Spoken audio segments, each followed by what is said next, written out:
Friends, tonight we're building an old industrial warehouse from scratch, more specifically from Styrofoam. I'm using a real building as inspiration. It's located in a nearby village, and I just changed a few things in my sketch, mainly the orientation of the roof. Starting with a sketch is super helpful because you can quickly check the dimensions and know where each element is supposed to be. Besides, drawing your building is actually quite fun. It's like modeling in 2 dimensions. Anyway, this video will be all about techniques, and we'll talk about how I integrated the building into the upcoming diorama's composition later. The only thing worth mentioning is that I didn't have a block of foam that would be large enough for the entire structure, so I had to glue 2 pieces together and then cut them to shape. Case in point, I can quickly duplicate the dimensions from my sketch and cut the basic shape of the warehouse without too much hassle. For this purpose, I have 2 foam cutters. One from Proxxon, which is very precise and easy to operate, and this large, clumsy one from eBay. It's clumsy, but large, so it comes in handy for cutting large pieces of foam. With the basic shape out of the way, I can start adding the basic elements. The corner of this warehouse is a metal pole. I'll use a plastic straw for that because that's the best thing I could find. I only had to give it subtle texture with diluted Tamiya putty, although it doesn't hold very well on this type of plastic. But okay, that's the corner, and now we can establish the windows, doors and other openings. Once again, using the sketch as a reference, I know exactly where each element should be. Scaling down buildings can be a bit tricky, but you can always use some easily measurable feature to guesstimate the overall dimensions. For example, doors. You can measure them at home, and then use that to measure the entire building. In this case, I used the Cinder blocks as a measuring tool, and I ended up with a 4-meter height from the ground all the way up to the top of the window. What we have here is basically 2-dimensional sketch converted into 3 dimensions, and up next comes the fun part. I'll actually take a different approach than usual. With my previous buildings, I first constructed the whole thing and then painted the whole thing. With this one, I'll construct and paint each section individually, and this video will be focused on the cinder blocks and the plastered walls. I'm not entirely sure if what I'm creating here can be considered cinder blocks. These things have been used here in Eastern Europe a lot in the past. Even my house is built from them, and they're not made from concrete. It's like this grey, pretty light and soft foam of sorts. They also have a distinctive dark color, so it's not concrete at all. Because of this, I'm not sure if these have ever been used in the UK, where I'm basing this diorama that I'm working on, but I'm just gonna roll with it, okay? Also, not all foams are created equal, and this one is super smooth. I don't know what's its name, but I found it in a store in my village when I was buying drywall panels for my bedroom, so to answer one of the most frequently asked questions under this type of video, go to your nearby construction material shop, just ask around, let them show you what kind of insulation foams they have, and grab the smoothest one. It's worth noting that only the top and bottom side of the foam block is smooth, and once you cut it with a hot wire, it'll become fuzzy just like any other foam, but that's never been a problem in my experience. So now we have the basic construction materials carved into the foam. It's pretty sweet what can be sculpted from it, right? Even misplaced and broken cinder blocks. There was one more thing I wanted to do before painting, and that was ripping out the foam from the window area. You just need to make deep and accurate cuts, and then you'll be able to rip it out without damaging the rest of the building. And now comes painting. Most foams don't like enamel or lacquer thinners, but if you use an airbrush, be it with diluted lacquer paints or Mr. Surfacer diluted with leveling thinner, the amount of chemicals won't be enough to damage it, so it's totally safe. A black undercoat is my favorite option because it will cast nice shadows in those deep lines between bricks and blocks. Base colors were pretty simple and quick. According to my reference, there's not too much variation between each block, so most of them can be painted in a regular grey color.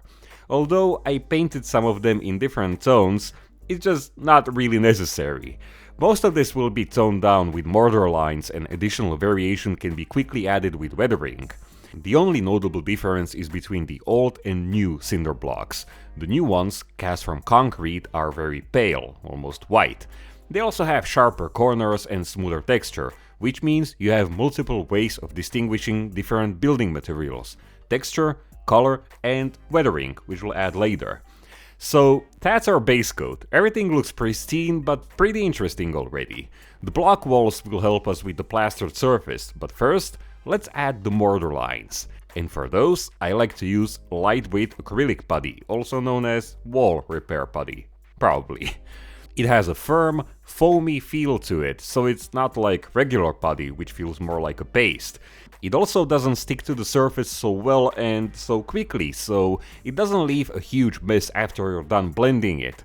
Both of these properties make it an excellent medium for the job, as you can create nice, textured mortar lines and adjust them while the putty is still workable. And it also leaves a faint residue on the surface, adding some initial weathering on the wall. This is quite important because the putty creates a very unique surface that accepts paints in a very interesting way. And because you can easily use it for sculpting, it's suitable for other surfaces as well.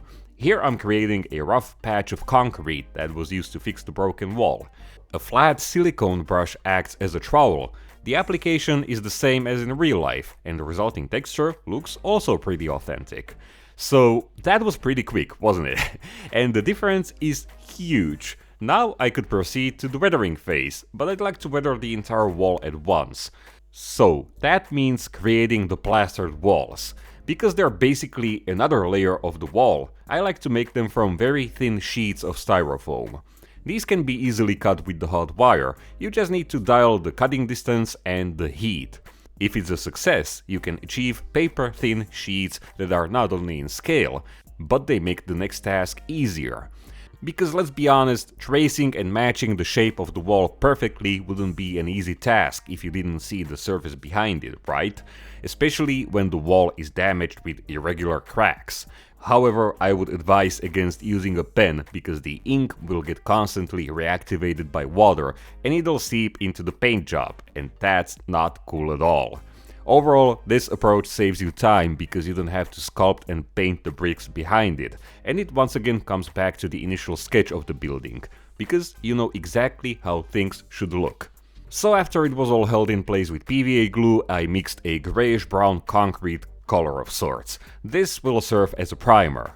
I recommend using a thicker paint mixture because it will seal at least some of the fuzzy texture.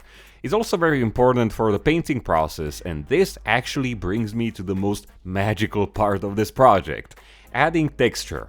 And for this, I'm using regular white acrylic putty for wood. The white color is very important because it will affect the paint job, and it needs to be acrylic for obvious reasons, so it doesn't eat the styrofoam. I applied it in a thin, irregular pattern, leaving about half of the undercoat visible. Now, it takes a while to fully dry, which can be used to our advantage. Once the entire wall was textured, I smoothened the surface with a flat piece of styrene. This will give it that hand-applied look. It's the same method I've been using in my house for replicating fake concrete walls, just on a much smaller scale. Okay, I'll admit, this doesn't look appealing at all. It's actually a huge mess, but it's all about texture and having two different types of surfaces, styrofoam and putty. This is where the magic starts to happen because we can easily turn this bland surface into an old, cracked facade. So let's see how it's done. Well, the first stages are the easiest. According to my references, I painted the walls in a faded yellow tone. Buff from Vallejo was applied towards the top where the paint still had some of its original vibrancy. The middle portion was painted with pale sand. Each color needs to be heavily diluted, and it's ideal to use a large brush for this, so you can blend and mix them together using the wet method. The remaining part was covered with a light grayish-brown mixture. This is where the paint has completely faded away, revealing the plaster underneath. Now, the magical part happens thanks to the putty. Exposed styrofoam and dry putty absorb the paint differently, creating unique textures. Chipping is when we start the weathering process, and once again, the texture is gonna help us tremendously. It's easy to spot and pick out various random holes in the plaster and paint those as chipped paint. You don't even need a fine paintbrush and a ton of patience for that, because these chips are usually pretty big. Now, the actual weathering has to be carried out completely using acrylics, but that's not a setback because once again, the texture surface makes this task very easy. It of course depends on the setting and the look you're after, but in this case I used various earth colors and brown tones. Namely light mud, deck tan, old wood, raw umber and black brown, starting from the lightest and finishing with the darkest color. The light tones replicate dust and whatnot, while the dark ones are gonna give it a grimy, decaying look, while also emphasizing the texture. The darkest streaks of dirt are not present in my reference building, but I just like the effect, so why not? There's gonna be a windowsill right above this area, so it's gonna work together. Call it, I don't know, shading using weathering effects. The paint can be also used as a wash, but it can be rather uncontrollable on a porous surface like this. A trickier, yet even more satisfying part is adding cracks in the wall. Large cracks can be, in fact, added with a sharp hobby blade, and some of the putty might even fall off, adding to the realistic look. However, I decided to outline it with black-brown, because the rest will be painted exactly like that. Now that I think of it, it might be possible to make every crack using a knife. Maybe I'll try it some other time because it looks pretty realistic, but using a dark color and a fine paintbrush, we can also outline stuff. For example, the border between the peeling paint and the exposed wall was outlined, making it more noticeable from a normal viewing distance. The cracks should look random, natural and in scale, which is not very easy, but it all comes down to practice and getting the touch, so to say, for it. I still have a long way to go, but it doesn't prevent me from enjoying the process. Besides, adding a bright outline underneath makes it not only more three-dimensional, but it can be used to fix mistakes and make the cracks thinner if needed. There are plenty of effects we can add, and plenty of shapes to recreate because walls can crack in the weirdest places. Streaks of dirt can emphasize their depth and presence, but those have to be very subtle. I mean, you can always tone them down with a diluted base color, be it faded yellow, concrete or whatever. Now that I mentioned concrete and whatnot, I added some contrast to these areas as well. Mostly just highlights with very diluted grayish paints. The large patches, sculpted from the lightweight putty according to my reference image, have lots of texture. This gives us plenty of options to play around with highlights, shadows, washes and dirt accumulations, and if the effect is too strong, one or two filters with light mud or old wood will tone it down, while also giving the concrete a more faded look. At this point, I considered the plastered walls finished, and all that was left to do was weathering the cinder blocks. The new ones were made even lighter using pure diluted white, while the old crumbly ones received numerous filters with diluted earth colors. These effects play a major role in the entire painting process, as they visually tie each element of the building into one harmonious facade of decay. Very poetic. So that's gonna be it for this week's episode, friends. Here you can see that I added a bunch of metal fixtures and details made from styrene, but that was just to get this wall finished. The next episode will focus on the remaining aspects of the building. Windows, roof, a chimney, adding a wall-mounted light, electric cables, a fuse box, just lots of interesting details. This video was completely focused on the styrofoam part of the process. Carving and sculpting the foam, painting and adding textures, and weathering effects. If you think about it, this process kinda makes sense, because it's much easier to paint some details individually and glue them to the building once they're finished.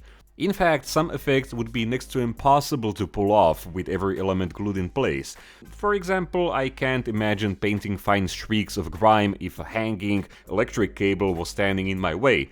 But yeah, that's gonna be the topic for the next part. So I hope you enjoyed this episode and hopefully learned something new. Thank you for watching, my friends, and thank you to my awesome patrons who make this show possible.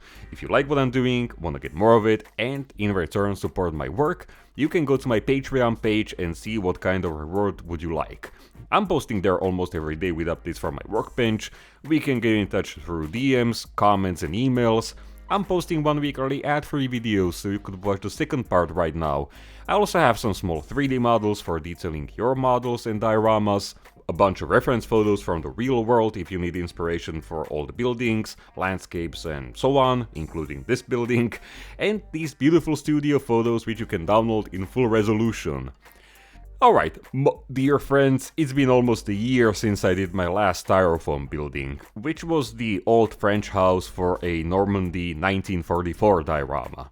This is something completely different, with large areas of plastered walls and cinder blocks instead of bricks, and the whole building is more industrial. And all of that equals fun. I just hope the large windows will turn out okay, but we'll see soon enough. And you all stay safe, stay awesome, build your models, don't just collect them, and I'll see you in the next one. Cheers!